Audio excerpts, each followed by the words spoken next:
Middle east में युद्ध की आहट तेज हो रही है। मिसाइलें तैनात हैं, युद्धपोत समुद्र में सक्रिय हैं और इसी बीच एक ऐसा फैसला सामने आया है जिसने वॉशिंगटन को चौंका कर रख दिया है। नमस्कार, मेरा नाम है कनिष्का और आप देख रहे हैं जी न्यूज का इस डिजिटल प्लेटफॉर्म।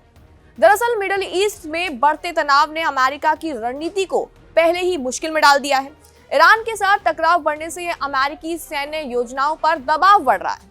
इसी बीच भारत ने अपनी स्थिति स्पष्ट कर दी है। दरअसल भारत का कहना है कि अगर कोई अमेरिकी युद्धपोत या फाइटर जेट सीधे युद्ध अभियान में शामिल है तो उसे भारतीय सैन्य ठिकानों से लॉजिस्टिक सहायता नहीं दी जाएगी। ये बयान इसलिए भी जरूरी है क्योंकि भारत और अमेरिका के बीच 2016 में एक अहम रक्षा समझौता हुआ था और उस समझौते का नाम था logistic exchange memorandum of agreement, जिसे आमतौर पर LEMOA कहा जाता है। इस समझौते के तहत दोनों देशों की सैन्य जरूरतों को एक दूसरे को पूरा करना होता है और सैन्य अड्डों का उपयोग करने में अनुमति मिलती है।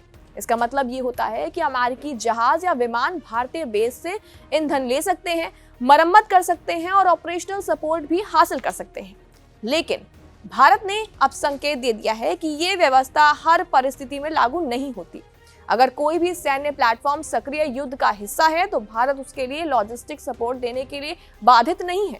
ये रुख अमेरिका के लिए इसलिए भी चुनौतीपूर्ण माना जा रहा है क्योंकि मिडिल ईस्ट में हालात तेजी से जटिल होते जा रहे हैं।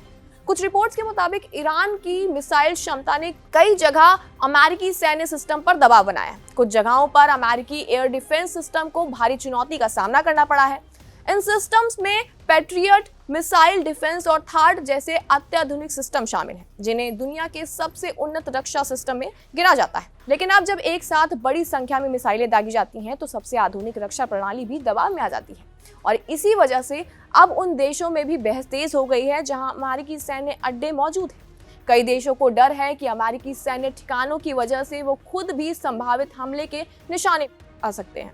ऐसे माहौल में अमेरिका की नजर हिंद महासागर और भारत पर थी क्योंकि भारत की भौगोलिक स्थिति बेहद रणनीतिक मानी जाती है। हिंद महासागर में भारत के कई महत्वपूर्ण नौसैनिक और वायुसेना ठिकाने मौजूद हैं जो वैश्विक समुद्र व्यापार मार्गों के लिए बेहद करीब स्थिति में है। अगर अमेरिका को इन अड्डों का उपयोग मिल जाता है तो मिडिल ईस्ट में उसके सैन्य अभियानों को बड़ी रणनीतिक मदद मिल सकती है। लेकिन भारत ने ये साफ कर दिया है कि वो इस संघर्ष का हिस्सा नहीं बनने वाला। भारत की विदेश नीति का मूल सिद्धांत है स्ट्रैटेजिक ऑटोनॉमी, यानी भारत किसी भी वैश्विक संघर्ष में बिना अपने हितों का आकलन किए पक्ष नहीं लेता। भारत के अमेरिका के साथ मजबूत संबंध है, लेकिन साथ ही वो रूस और मिडिल ईस्ट के कई देशों के साथ भी संतुलित रिश्ते बनाए हुए हैं। भारत का ये रुख दिखाता है कि वो वैश्विक राजनीति में स्वतंत्र निर्णय लेने के लिए क्षमता रखता है।